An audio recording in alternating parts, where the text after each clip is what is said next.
Good morning. Did anybody sleep last night? It was rather noisy. And so I'd like to invite you now to join me in reading our mission statement. We are a sanctuary where people can discover and reveal the presence of God within their own being and experience their oneness with all life. Through the realization of this inner presence of love and peace, we give way to the evolutionary impulse of the divine and become a beneficial presence in the world. Does anybody here feel like they have become more of a beneficial presence since they started walking this spiritual path? Like you bring more love or kindness or generosity or compassion into this world? That's exactly what happens when we awaken to our own spiritual nature. And when we discover that we are whole and that we are powerful and that peace is innate to our beingness and that goodness resides within us, as we awaken to that fact, it's like fanning that flame and it becomes more readily available for us to act like that out in the world. That's how we become a beneficial presence. That's how we act as a cause for change and for healing and for restoration and for goodness to unfold. And so I thank each and every single one of you for walking this spiritual path, for awakening to your own spirit and your own divine nature, and for bringing that into this world in your own unique and beautiful way. Thank you for that. Well, happy belated 4th of July, everybody. You know, I know that the 4th of July has become so much more than just a celebration of our independence from British rule. I think there is something much more fundamental and much deeper about that holiday and why we celebrate it. And I think that that is really about us recognizing and being grateful for our freedoms. Specifically, to me, our freedom to choose. Our freedom to choose and to create the life of our choosing. To choose where we live and where we work and what we do for work. To be able to choose who we marry and if we marry.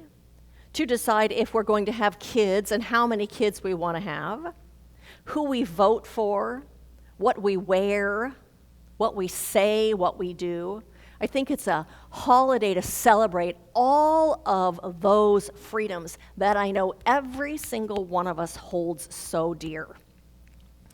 The Declaration of Independence in part says, we hold these truths to be self-evident, that all people are created equal.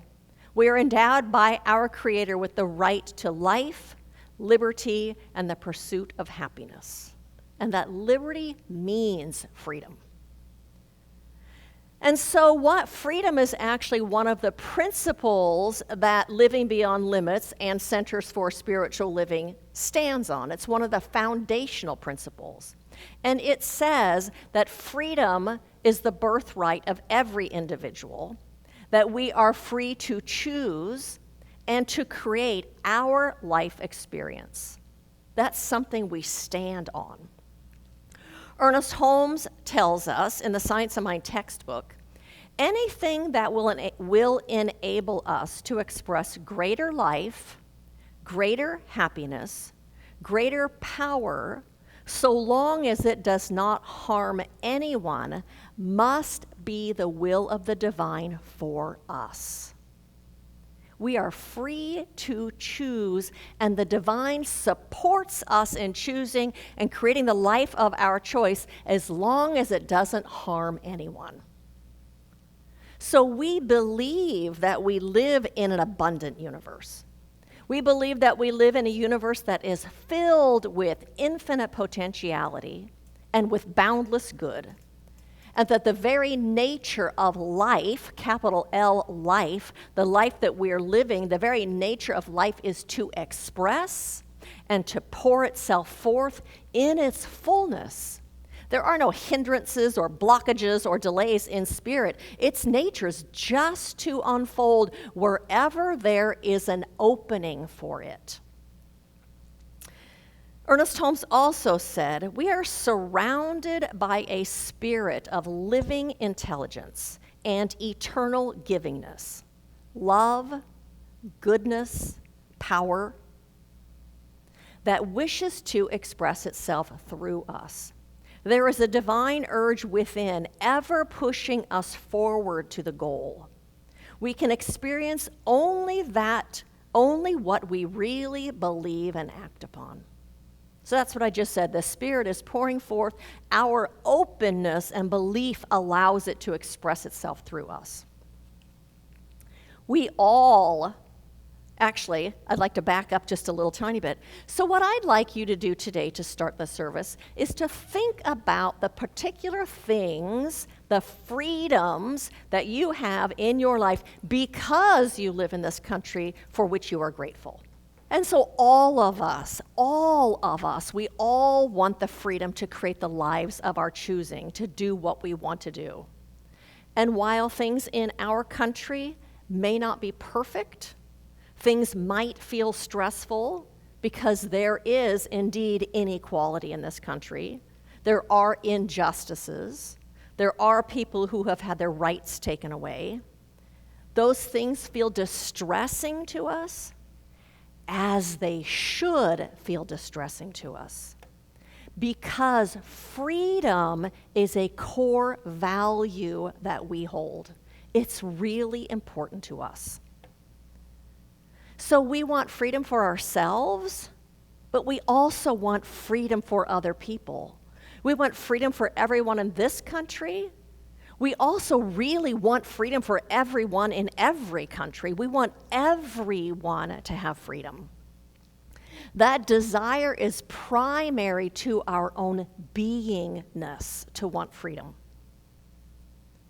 And so I think on this 4th of July, we are reminded of the privilege that we have and the freedom that we have.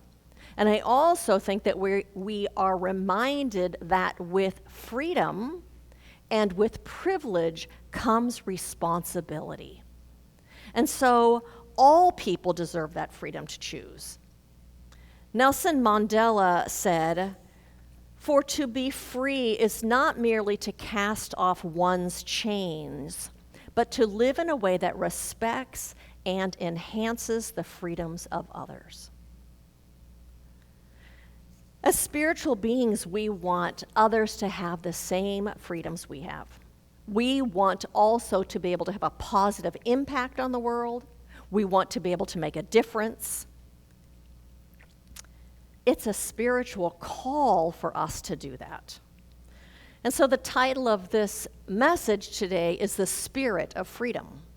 And what I'm talking about is that the 4th of July is an opportunity, one, for us to recognize how grateful we are and to recognize the many blessings, the many freedoms that we have in our lives because we live in this country. And I think the second part of the call is to support those same freedoms for other people. We do that through our words and through our actions and through our consciousness. That means to me then that we stand up for the freedoms of other people, that we stand up for what is right, we stand up for what is just, we stand up for the common good, not just the good for people who are privileged, or people who are wealthy, or people who are white, or people who are Christian. We stand up for the rights of every single person in this country. That is part of our call, I believe, as we walk this spiritual path and as we are awake. We want instead not good and privilege and freedom for the few, but we want it for the whole. We want it for everyone. We want it for this family that we are living in, and we want it for this family of humanity. And the problem is that sometimes we don't use our voice to stand up for those who don't have a voice or those who are being victimized, simply because we are so wrapped up in our own lives that we get self-focused, doing what we need to do and taking care of what we need to take care of and our responsibilities and our work and all the things there are to do, that we simply are just so focused there that we don't have the focus or take the time or the energy to actually step outside of our lives. I think the second reason we don't step outside of our lives to enhance the freedom and support the freedom of other people is simply because we don't know how or we don't know what to do. And because we don't know what to do and we don't know how to do it, we end up feeling helpless because it's so big. So there's a story that I'd like to share with you. Once upon a time, there was an Indian trader who went to Africa to acquire some local products and animals. In the jungle, he saw many colorful talking parrots. He decided to capture a talking parrot and take him back as a pet. At home in India, he kept his parrot in a cage. He fed him honey and seeds and treated him very well. When it was time for the man to return to Africa 2 years later, he asked his parrot if there was any message he could deliver to his friends in the jungle. The parrot told him to convey to his friends that he was very happy in his cage, and to pass on his love. When the man arrived in Africa, he delivered the message to the other parrots in the jungle. Just as he finished the story, a parrot with tears welling up in his eyes fell over dead. The man was all very alarmed, but he thought the parrot must have been very close to the parrot in his cage, and it was probably the reason for his sadness and his consequent death. When the man returned home to India, he told his pet parrot what happened. As he finished his story, the pet parrot's eyes welled up with tears, and he keeled over dead in his cage. The man was astounded, but he figured that his pet died from the grief of hearing of the death of his close friend in the jungle. He opened up the cage and tossed the dead bird into the trash heap. Immediately, the pet parrot flew up on a branch outside of the house. The trader said to him, "So you are not dead after all. Why did you do that? You tricked me." The parrot responded back, "The bird in Africa sent me a very important message." "What was the message?" he asked. "He told me, if you want to escape from your cage, you must die while you are still alive." We must die to the idea that we can't make a difference. We may not be able to fix everything, and we may not be able to help everyone, but we can. You can make a difference. You can help someone have greater freedom.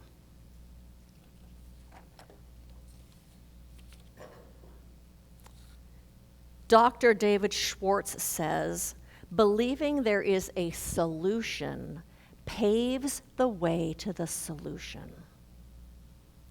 Believing that you can paves the way for you to actually make a difference. So, as always, we begin in consciousness. We begin with our thoughts and our beliefs and our intentions and what we put our focus on. We start with our perspectives and with our beliefs, because that's where everything begins. Believing that we can make a difference moves that forward. And so I think we start by remembering that living spirit is everywhere present. That it is present in every single moment, in every single situation.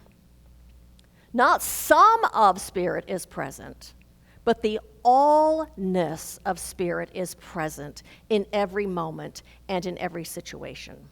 That means all of the love is present, all of the creativity is present, all wholeness is present, power is present, good is present in every moment, in every situation, in every person, in you and in me, all of the time. That one, everywhere equally, all of the time, even here, even now. That one permeates you, and it permeates me. It permeates Congress. It permeates the legislature. It permeates your spouse. It permeates every single debate and every single discussion. We are called to hold that as a truth. You know, it's kind of like if you took a sponge and you threw it into the water would soak into every single crevice and fillet, every single pore. The whole entire inside of that sponge would be fully saturated. So the water would be in the sponge, and the sponge would be inside the water. That's how Spirit is. We live and move and have our beingness in this infinite one, and it is within every single person, moment, situation, circumstance. Everything permeates it all, pervades it all. So also another thought is actually the word good is another word for God. It means God. So what if just for now we actually eliminated the word God and instead called it good? That would mean then that good is everywhere present. That good is ever available. That good exists in every single moment. Good exists in every situation. And good exists in every person. Does that make it a little bit different? Also to remember then that good is ever seeking greater expression.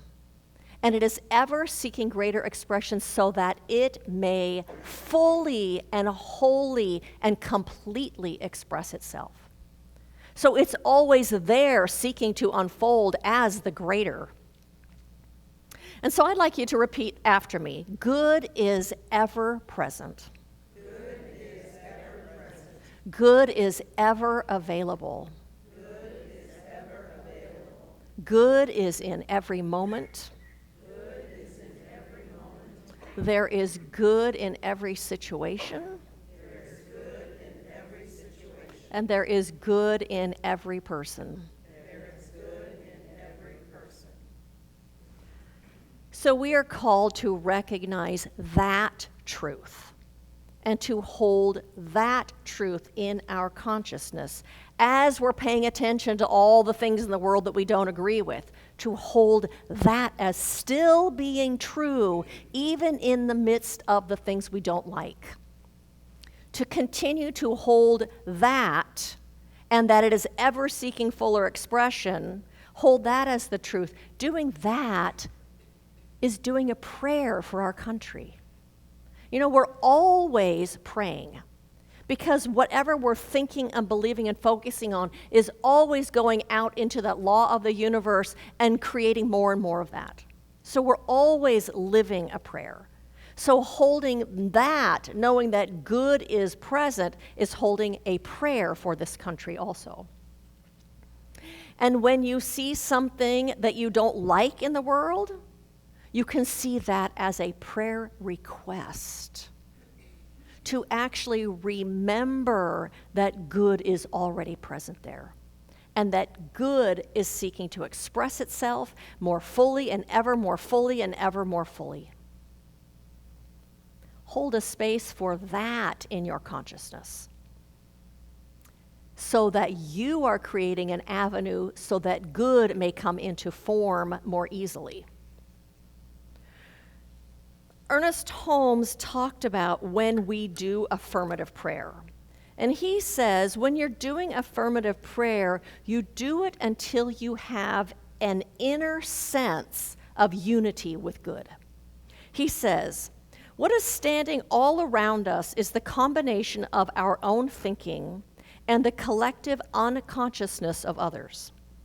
More powerful than all of that is the infinite standing within us and all around us, above, below, and behind the circumstances, calling us to see through it and to go within and solidify our awareness with the all that is, with the good, that power for good.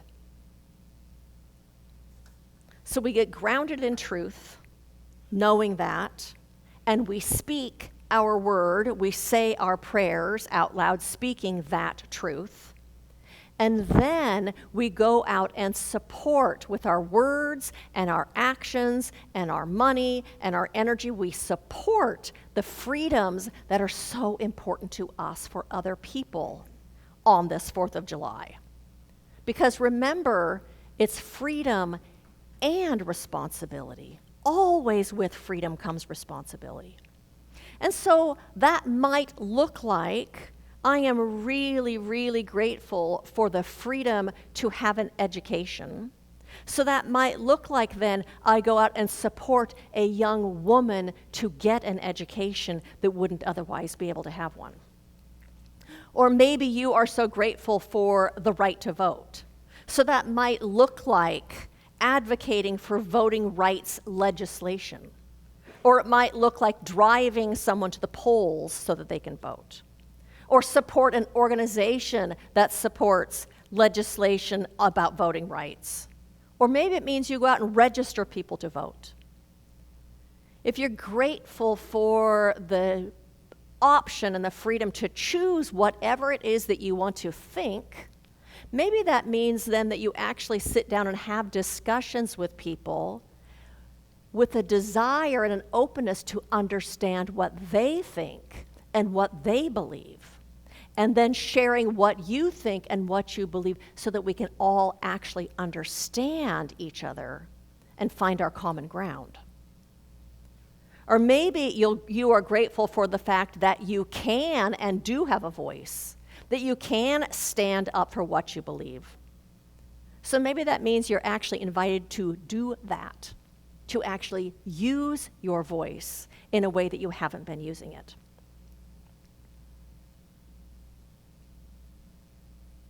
So as we use this time to honor our freedoms because of this country we live in, on the back side of your green sheet is an option, an opportunity for you to think of something that you can support. So I'm willing to support the following freedom for others. How can and will I do this? And I'm not going to ask you to share this. This is just for you. How might you support something that you hold dear to yourself as a freedom? How might you support that for others?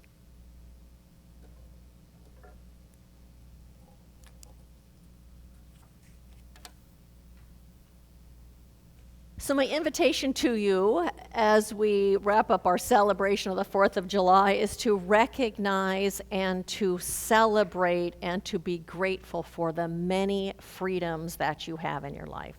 I think so often we take that for granted, just to remember how grateful you are for all of those things.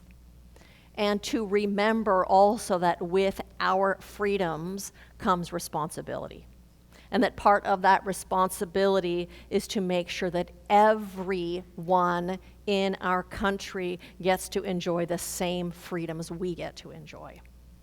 So use your voice and vote and support the things that are important to you, and hold the consciousness of knowing that good is present in the midst of this, seeking to unfold itself, and then you be part of that conduit for that good to flow into this world.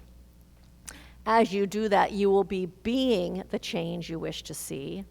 you will be amplifying the expression of that good in our country. As a result, you will be that beneficial presence and living with soul purpose here. So blessings to all of you.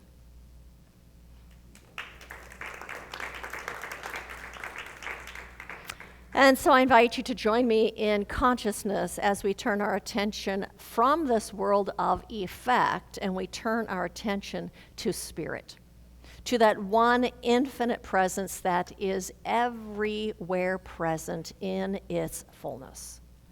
All of the love is right here where we are. All of the peace, all of the power, all of the intelligence and the wisdom and the guidance and the knowingness, all of the creativity, the intuition, new ideas, all of that already lives within each one of us, for we are permeated by that presence. We live in that one, and that one expresses itself in and through and as each one of us. So today, we step up to the challenge to be the change, to be the supporter of freedom as we celebrate our own, and to bring our light into the world in a way that uplifts other people. And so we give thanks for this amazing blessings in our lives. We give great thanks for them. We celebrate them. We honor them. We revel in them. And we send a blessing out to every person in this world. And so again, I will say, I recognize that in the midst of every politician, there is good. In the midst of our Senate, in the midst of all of our government, there is already good. And that good is unfolding itself. For I know there is an opening everywhere for that good to come forward. And so we say yes to the good. We say yes to the inner guidance. We say yes to love and to peace and to wholeness, to equity and equality and justice. And we celebrate all of that pouring itself forward. And so I release this prayer into the creative law of the universe, knowing that it is unfolding itself right now. And I say, and so it is. And so I do have some invitations for you. One is July 10th, which is that this coming Friday is our summer concert, backyard concert, starring Harold Payne. If you have not signed up yet to come, there's a sign-up sheet in the back. If you have signed up but you haven't yet paid, to let you know, you can write a check today. You could pay cash or you can pay on Zelle. We invite you to, join our website. So we are now having people join our website as members, and what that does is it's going to give you access to sign up for different things on our website, as well as access our calendar and the things we have going on. So Mike Winterer is not here today. If you need some help, when he's here next week, he can help you do that. But let me tell you, you go in there and you sign up and it asks you for some information, your name and your email address, but it kind of asks who you are. Tell us a little bit about you, so if he doesn't know who you are, he'll figure it out, or I can tell him who you are. You will, I think, immediately get an email back that says you have signed up, but he has to actually get the email, check it out, and go, oh yeah, this person is a part of our community, because we don't want bots joining our website. You will get another email from him that says, yes, you've been accepted, you are part of this committee. You click on that, then your registration is final. So it takes a couple of things. It's not just the first email you get. So join our community. We're going to start doing some more things like that online. And our Sunday talks are available on our website and our YouTube channel. And we have prayer support after church and prayer shawls. And we invite you to follow us on all of our social media, Facebook and Instagram. And what's the other one? Meetup. I'm on Meetup. I invite you to repeat after me, good fills my life now. Good fills my life now. I recognize it. I savor it. I own it. I live it. And I love it. And so it is.